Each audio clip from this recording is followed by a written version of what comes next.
राम राम दोस्तों, जय बाबा नीम करोली महाराज जी की। आशा है कि आपके ऊपर भी बाबा नीम करोली जी की, हनुमान जी की, शिव शंकर भोलेनाथ जी की अपार कृपा होगी। आपके घर परिवार में भी सभी कुशल मंगल हो, यही मैं प्रार्थना करता हूँ सभी देवी देवताओं से। मेरे राम जी, मेरे हनुमान जी, मेरी माता सीता, मेरी माँ श्री पार्वती जी आपके ऊपर सदैव कृपा बरसाएं। सभी देवी देवताओं की उपस्थिति में मैं आपको श्री मध्य वाल्मीकि रामायण अयोध्या कांड का 64वां सर्ग सुनाता हूँ। इसे सुने और श्री राम जी की अपार महिमा है, इसका पूरा धर्म लाभ उठाएं। पूरी कृपा आपके ऊपर हो, मेरी प्रार्थना है। जय श्री राम। 64वां सर्ग। राजा दशरथ का अपने द्वारा मुनि कुमार के वध से दुखी हुए, उनके माता पिता के विलाप और उनके दिए हुए शाप का प्रसंग सुनाकर कौशल्या के समीप रोते बिलखते हुए आधी रात के समय अपने प्राणों को त्याग देना। उन महर्षि के अनुचित वध का स्मरण करके धर्मात्मा रघुकुल नरेश ने अपने पुत्र के लिए विलाप करते हुए रानी कौशल्या से इस प्रकार कहा। देवी, अनजान में यह महान पाप कर डालने के कारण मेरी सारी इंद्रियां व्याकुल हो रही हैं। अतः मैं अकेला ही बुद्धि लगाकर सोचने लगा, अब किस उपाय से मेरा कल्याण हो। तदनंतर उस घड़े को उठाकर मैंने सरयू के उत्तम जल से भरा और उसे लेकर मुनि कुमार के बताए हुए मार्ग से उनके आश्रम पर गया। वहाँ पहुंचकर मैंने उनके दुबले पतले, अंधे और बूढ़े माँ बाप को देखा, जिनका दूसरा कोई सहायक नहीं था। उनकी अवस्था पंख कटे हुए दो पक्षियों जैसी हो रही थी। वे अपने पुत्र की ही चर्चा करते हुए उसके आने की आशा लगाए बैठे थे। उस चर्चा के कारण उन्हें कुछ परिश्रम या थकावट का अनुभव नहीं होता था। यद्यपि मेरे कारण उनकी वह आशा धूल में मिल चुकी थी, तो भी वे उसी के आसरे बैठे थे। अब वे दोनों सर्वथा अनाथ से हो गए थे। मेरा हृदय पहले से ही शोक के कारण घबराया हुआ था, वैसे मेरा होश ठिकाने नहीं था। मुनि के आश्रम पर पहुंचकर मेरा वह शोक और भी अधिक हो गया। मेरे पैरों की आहट सुनकर वे मुनि इस प्रकार बोले, बेटा, देर क्यों लगा रहे हो, शीघ्र पानी ले आओ। तात, जिस कारण से तुमने बड़ी देर तक जल में क्रीड़ा की है, उसी कारण को लेकर तुम्हारी यह माता तुम्हारे लिए उत्कंठित हो गई है। अतः शीघ्र ही आश्रम के भीतर प्रवेश करो। बेटा तात, यदि तुम्हारी माता ने अथवा मैंने तुम्हारा कोई अप्रिय किया हो तो उसे तुम्हें अपने मन में नहीं लाना चाहिए, क्योंकि तुम तपस्वी हो।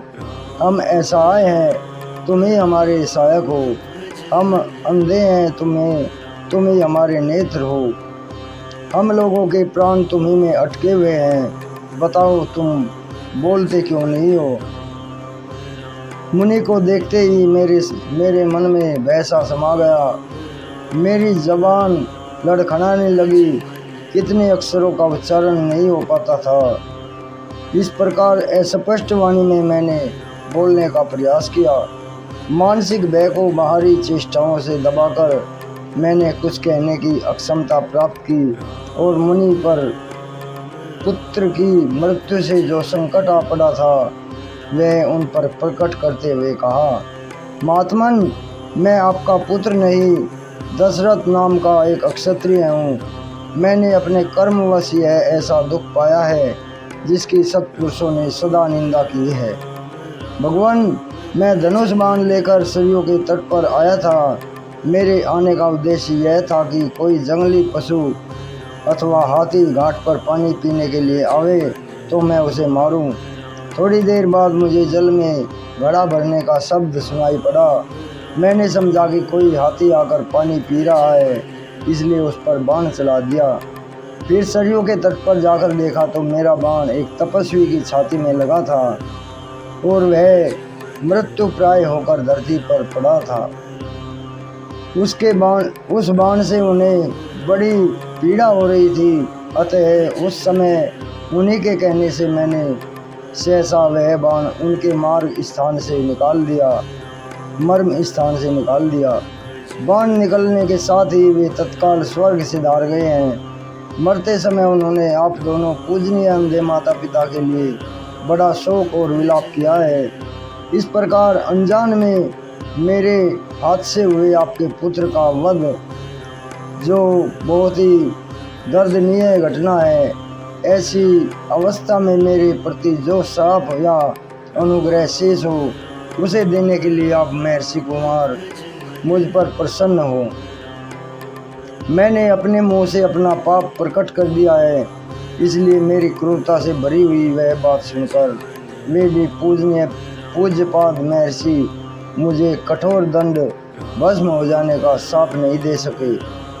उनके मुख पर आंसुओं की धारा बह चली और वे शोक से मूर्छित होकर दीर्घ निश्वास लेने लगे। मैं हाथ जोड़े उनके सामने खड़ा था। उस समय उन महातेजस्वी मुनि ने मुझसे कहा, राजन, यदि यह अपना पाप कर्म तुम स्वयं यहाँ आकर ना बताते तो शीघ्र ही तुम्हारे मस्तक के सैकड़ों हजारों टुकड़े हो जाते।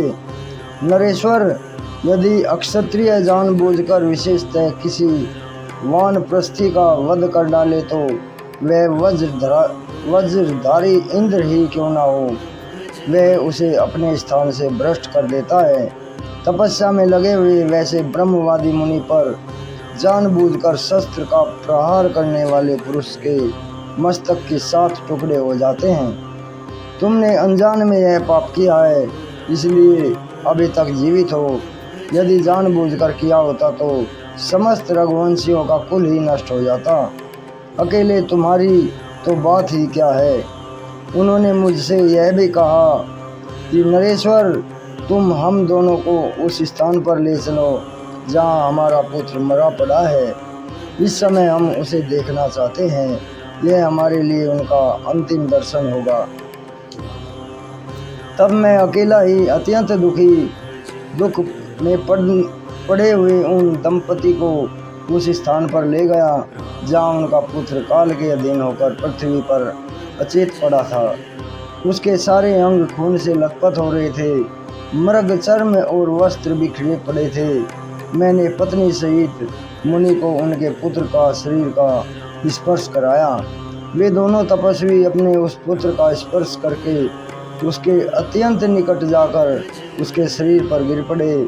फिर पिता ने पुत्र को संबोधित करके उससे कहा, बेटा, आज तुम मुझे ना तो प्रणाम करते हो और ना ही मुझसे बोलते ही हो। तुम धरती पर क्यों सो रहे हो? क्या तुम हमसे रूठ गए हो? बेटा, यदि मैं तुम्हारा प्रिय नहीं हूँ तो तुम अपनी इस धर्मात्मा माता की ओर तो देखो। तुम इससे हृदय से क्यों नहीं लग जाते हो? वत्स, कुछ तो बोलो। अब पिछली रात में मधुर स्वर में शास्त्र या पुराण आदि अन्य किसी ग्रंथ का विशेष रूप से स्वाध्याय करते हुए किसके मुंह से मैं मनोरम शास्त्र चर्चा सुनूंगा? अब कौन स्नान कराएगा? संध्योपासना तथा अग्निहोत्र करके मेरे पास बैठकर पुत्र शोक के भय से पीड़ित हुए मुझ बूढ़े को सांत्वना देता हुआ मेरी सेवा करेगा? अब कौन ऐसा है जो कंद मूल फल लाकर मुझ अकर्मण्य अन्न संग्रह से रहित और अनाथ को प्रिय अतिथि की भांति भोजन कराएगा? बेटा, तुम्हारी यह तपस्विनी माता अंधी, बूढ़ी, दीन और पुत्र के लिए उत्कंठित रहने वाली है। मैं स्वयं अंधा होकर इसका भरण पोषण कैसे करूँगा? तुम ठहरो, आज यमराज के घर ना जाओ, कल मेरी और अपनी माता के साथ चलना। हम दोनों शोक से आर्त, अनाथ और दीन हैं। तुम्हारे न रहने पर हम शीघ्र ही यमलोक की राह लेंगे। तदनंतर सूर्यपुत्र यमराज का दर्शन करके मैं उनसे यह बात कहूँगा, धर्मराज, मेरे अपराध को क्षमा करें और मेरे पुत्र को छोड़ दें। जिससे यह अपने माता पिता का भरण पोषण कर सके। ये धर्मात्मा हैं, माँ यशस्वी लोकपाल हैं। मुझ जैसे अनाथ को वह एक बार अभय दान दे सकते हैं। बेटा, तुम निष्पाप हो, किंतु एक पाप कर्म अक्षत्रिय ने तुम्हारा वध कर दिया है। इस कारण मेरे सत्य के प्रभाव से तुम शीघ्र ही उन लोकों में जाओ जो अस्त्र योधी शूरवीरों को प्राप्त होते हैं। बेटा, युद्ध में पीठ न दिखाने वाले शूरवीर सम्मुख युद्ध में मारे जाने पर जिस गति को प्राप्त होते हैं, उसी उत्तम गति को तुम भी जाओ। वत्स, राजा सगर, शैव, दिलीप, जनमेजय, नहुष और धुंधुमार जिस गति को प्राप्त हुए हैं, वही तुम्हें भी मिले। स्वाध्याय और तपस्या से समस्त प्राणियों के आश्रयभूत जिस परम ब्रह्म की प्राप्ति होती है, वही तुम्हें भी प्राप्त हो। वो वत्स, भूमिदाता अग्निहोत्री, एक पत्नी व्रती, 1000 गौओं का दान करने वाली, गुरु की सेवा करने वाले तथा महाप्रस्थ आदि के द्वारा देह त्याग करने वाले पुरुषों को जो गति मिलती है, वही तुम्हें भी प्राप्त हो।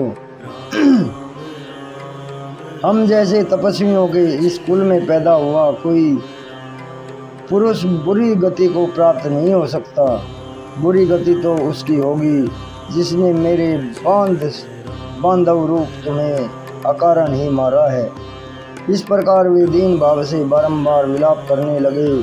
तत्पश्चात अपनी पत्नी के साथ वे पुत्र को जलांजलि देने के कार्य में प्रवृत्त हुए।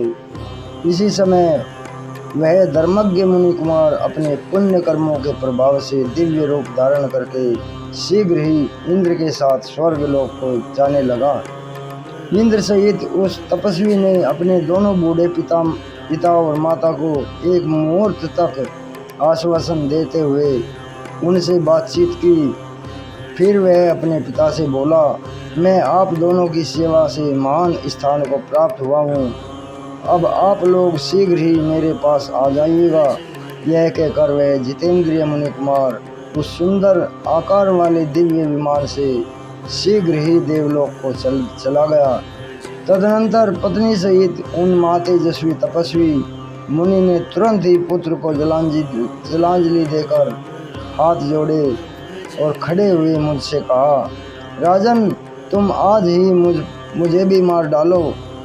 अब मरने में मुझे कष्ट नहीं होगा। मेरे एक ही बेटा था जिसे तुमने अपने बाण से मार दिया है। मैं पुत्रहीन हो गया हूँ। तुमने अज्ञानवश जो मेरे बालक की हत्या की है, उसके कारण मैं तुम्हें भी अत्यंत भयंकर एवं भली भांति दुख देने वाला शाप दूंगा। राजन, इस समय पुत्र के वियोग से मुझे जैसा कष्ट हो रहा है, ऐसा ही तुम्हें भी होगा। तुम भी पुत्र शोक से ही काल के गाल में जाओगे। नरेश्वर, अक्षत्रिय होकर अनजान में तुमने वैश्य जातीय मुनि का वध किया है, इसलिए शीघ्र ही तुम्हें ब्रह्म हत्या का पाप तो लगेगा ही।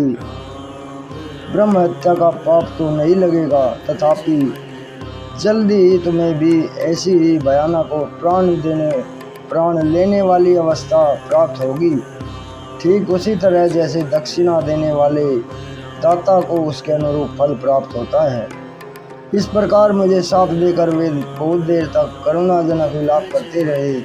फिर वे दोनों पति पत्नी अपने शरीर को जलती हुई चिता में डालकर स्वर्ग को चले गए। देवी, इस प्रकार बाल स्वभाव के कारण मैंने पहले शब्द भेदी बाण मारकर और फिर उस मुनि के शरीर से बाण को खींचकर जो उनका वध रूपी पाप किया था, वह आज इस पुत्र वियोग की चिंता में पड़े हुए मुझे स्वयं ही स्मरण हो आया है। देवी, अपथ्य वस्तुओं के साथ अन्न रस ग्रहण कर लेने जैसे शरीर में रोग पैदा होते हैं, उसी प्रकार यह पाप कर्म का फल उपस्थित हुआ है। अतः कल्याणी, उन उदार महात्मा की शाप रूपी वचन का इस समय मेरे पास फल देने के लिए समय आ गया है। ऐसा कहकर वे भोपाल मृत्यु के भय से त्रस्त हो अपनी पत्नी से रोते हुए बोले, कौशल्य, अब मैं पुत्र शोक से अपने प्राणों को त्याग करूंगा। इस समय मैं तुम्हें अपनी आंखों के सामने आँखों से देख नहीं पाता हूँ, तुम मेरा स्पर्श करो। जो मनुष्य यमलोक में जाने वाला मरणासन्न होते हैं, वे अपने बांधवजनों को नहीं देख पाते। यदि श्री राम आकर एक बार मेरा स्पर्श करे अथवा यह धन वैभव और युवराज पद स्वीकार कर ले तो मेरा विश्वास है कि मैं जी सकता हूँ। देवी, मैंने श्री राम के साथ जो बर्ताव किया है वह मेरे योग्य नहीं है, परंतु श्री राम ने मेरे साथ जो व्यवहार किया है वह सर्वथा होने के योग्य है। कौन बुद्धिमान पुरुष इस बोतल पर अपने दुराचारी पुत्र की भी परित्याग कर सकता है? मैं हूँ जिसने अपने धर्मात्मा पुत्र को त्याग दिया है। ऐसा कौन पुत्र है जिसे घर से निकाल दिया जाए और वह पिता को कोसे तक नहीं? परंतु श्री राम चुपचाप चले गए, उन्होंने मेरे विरुद्ध एक शब्द भी नहीं कहा। कौशल्य, अब मेरी आंखें तुम्हें नहीं देख पाती हैं, स्मरण शक्ति भी लुप्त होती जा रही है। उधर देखो, ये यमराज के दूत मुझे यहाँ से ले जाने के लिए उतावले हो उठे हैं। इससे बढ़कर दुख मेरे लिए और क्या हो सकता है कि मैं प्राणांत के समय सत्य पराक्रमी धर्मज्ञ राम का दर्शन नहीं कर पा रहा हूँ, जिनकी समता करने वाले संसार में दूसरा कोई नहीं है। उन प्रिय पुत्र श्री राम को ना देखने का शोक मेरे लिए प्राणों को उसी तरह सुखाए डालता है जैसे धूप में थोड़े से जल को शीघ्र ही सुखा देती है। वे मनुष्य नहीं, देवता हैं जो आपके 15वें वर्ष वन से लौटने पर श्री राम का सुंदर मनोहर कुंडलों से अलंकृत मुख देखेंगे, जो कमल के समान नेत्र, सुंदर भौहें, स्वच्छ दांत और मनोहर नासिका से सुशोभित श्री राम के चंद्रोपम मुख का दर्शन करेंगे। वे धन्य हैं जो मेरे श्री राम के सब सरच चंद्र सदृश मनोहर और उसके प्रफुल्ल कमल के समान सुवासित मुख का दर्शन करेंगे। वे धन्य हैं जैसे मूढ़ता आदि अवस्थाओं को त्याग कर अपने उच्च मार्ग में स्थित शुक्र का दर्शन करके लोग सुखी होते हैं। उसी प्रकार वनवास की अवधि पूरी करके पुनः अयोध्या में लौटकर आए हुए श्री राम को लोग देखेंगे, वे ही सुखी होंगे। कौशल्य, मेरे चित्त पर मोह छा रहा है, हृदय विदीर्ण सा हो रहा है। इंद्रियों से संयोग होने पर भी मुझे शब्द, स्पर्श और रस आदि विषयों का अनुभव नहीं हो रहा है। जैसे तेल समाप्त हो जाने पर दीपक की अरुण प्रभा विलीन हो जाती है, उसी प्रकार चेतना नष्ट होने पर मेरी सारी इंद्रियां नष्ट हो चली हैं। जिस प्रकार नदी के वेग अपने ही किनारे को काट गिराता है, उसी प्रकार मेरा अपना ही उत्पन्न किया हुआ शोक मुझे वेग पूर्वक अनाथ और अचेत किए जा रहा है। हाँ माँ बहु रघुनंदन, हाँ मेरे कष्टों को दूर करने वाले श्री राम, हाँ पिता के प्रिय पुत्र, हाँ मेरे नाथ, हाँ मेरे बेटे, तुम कहाँ चले गए? हाँ कौशल्य, अब मुझे कुछ नहीं दिखाई देता। हाँ तपस्वी सुमित्रे, अब मैं इस लोक से जा रहा हूँ। हाँ मेरी शत्रु क्रूर कुलांगनी के कई, तेरी कुटिल इच्छा पूरी हुई। इस प्रकार श्री राम माता कौशल्या और सुमित्रा के निकट शोकपूर्ण विलाप करते हुए राजा दशरथ के जीवन का अंत हो गया। अपने प्रिय पुत्र के वनवास से शोकाकुल हुए राजा दशरथ इस प्रकार दीनता पूर्वक वचन कहते हुए आधी रात बीतते बीतते अत्यंत दुख से पीड़ित हो गए और उसी समय उन उदारदर्शी नरेश ने अपने प्राणों को त्याग दिया। इस प्रकार श्री वाल्मीकि निर्मित आस रावण आदि काव्य के अयोध्या कांड में 64वां सर्ग पूरा हुआ। जय श्री राम, जय हनुमान जी की, जय बाबा नीम करोली महाराज की, जय शिव शंकर भोलेनाथ जी की, जय माता की राम। हैं। दोस्तों ये 64वां सर्ग पूरा हुआ है आज, इसे आगे भी शेयर करना। दोस्तों ये श्री राम जी के पिताजी राजा दशरथ की उनके जो आखिरी वक्त है उसकी पीड़ा का इसमें वर्णन है दोस्तों। तो अभी आज्ञा लेता हूँ, कल मैं आपको इसका 65वां सर्ग सुनाऊंगा। वंदी जनों का स्तुति पाठ, राजा दशरथ को दिवंगत हुआ जान, उनकी रानियों का करुण विलाप। जय श्री राम।